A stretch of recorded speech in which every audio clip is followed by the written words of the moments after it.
తెలుగు సంబరాల తీయదనం అలనాటి రుచుల సరికొత్త రూపం పరంపర స్వీట్స్. జమ్మూ కాశ్మీర్లోని పహల్గాంలో జరిగిన ఉగ్రవాద దాడి ఘటనను కేంద్రం సీరియస్ గా తీసుకుంది.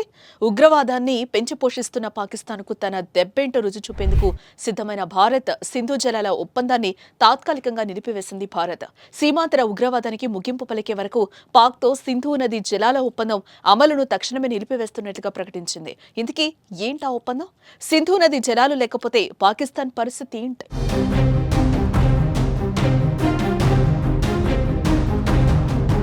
ఇరు దేశాల మధ్య విస్తరించి ఉన్న సింధు నది దాని ఉపనదుల జలాలను సాగు కోసం, జల విద్యుత్ వంటి తదితర అవసరాల కోసం వినియోగించుకునేందుకు భారత్ పాకిస్తాన్ 6 దశాబ్దాల క్రితం చేసుకున్న ఒప్పందమే సింధు నది జలాల ఒప్పందం.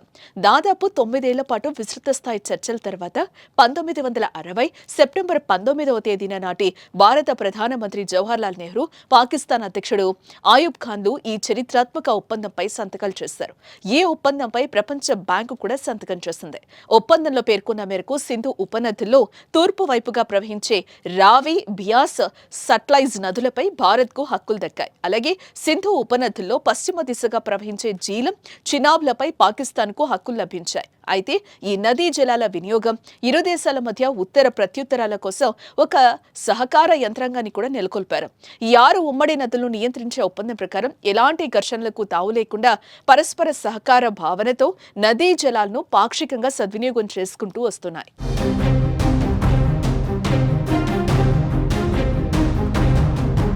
భారత్ పాకిస్తాన్ల మధ్య 6 దశాబ్దాల క్రితం సింధు నది జలాల ఒప్పందం 1960లో నాటి భారత ప్రధాని జవహర్లాల్ నెహ్రూ, పాకిస్తాన్ అధ్యక్షుడు ఆయూబ్ ఖాన్లు సంతకాలు.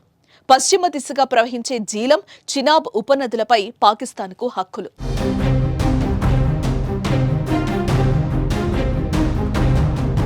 ఇకపోతే గత 6 దశాబ్దాల్లో భారత్ పాక్ల మధ్య యుద్ధాలు జరిగినా, పలుమార్లు ఉద్రిక్తతలు నెలకొన్నా సింధు జలాల ఒప్పందం అమలుకు అవేవీ అడ్డురాలేదు. కానీ ఇటీవల కాలంలో డ్యాంల నిర్మాణం, నీటి వినియోగం ఒప్పంద నిబంధనల అమలుకు సంబంధించి వివాదాలు తలెత్తాయి. ముఖ్యంగా పశ్చిమ నదులైన జీలం, చినాబ్లపై జమ్మూ కాశ్మీర్లో నిర్మితమవుతున్న జల విద్యుత్ కేంద్రాలపై పాకిస్తాన్ తీవ్ర అభ్యంతరాన్ని వ్యక్తం చేస్తోంది. కానీ ఒప్పందం ప్రకారం ఈ ఉపనదుల జలాలను భారత్ సాగు కోసం, పరిమితంగా జల విద్యుత్ కోసం గరిష్టంగా ఉపయోగించుకోవచ్చు.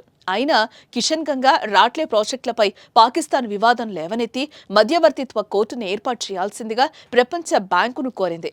ఏ వివాదాన్ని పరిష్కరించుకోవడానికి ఓ కమిషన్ను ఏర్పాటు చేసింది.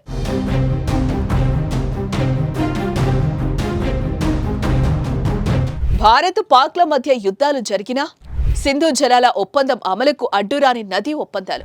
జమ్మూ కాశ్మీర్లో నిర్మిస్తున్న జల విద్యుత్ కేంద్రాలపై పాక్ అభ్యంతరం.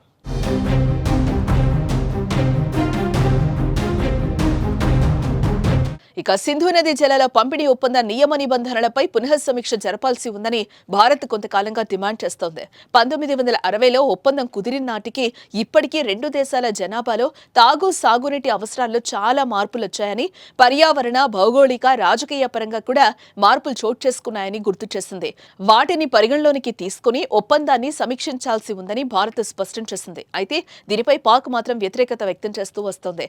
ఈ పరిణామాల వేళ తాజాగా పహల్గాం దాడితో ఏ ఒప్పందం అమలును భారత్ నిలిపివేస్తూ కఠిన నిర్ణయం తీసుకుంది. దీంతో ఈ జలాలపై ఆధారపడి ఉండే పాకిస్తాన్కు ఇది పెద్ద సమస్యనని, నీరు లేక పాకిస్తాన్ ఎడారిగా మారుతుందంటూ నిపుణులు అభిప్రాయం వ్యక్తం చేస్తున్నారు.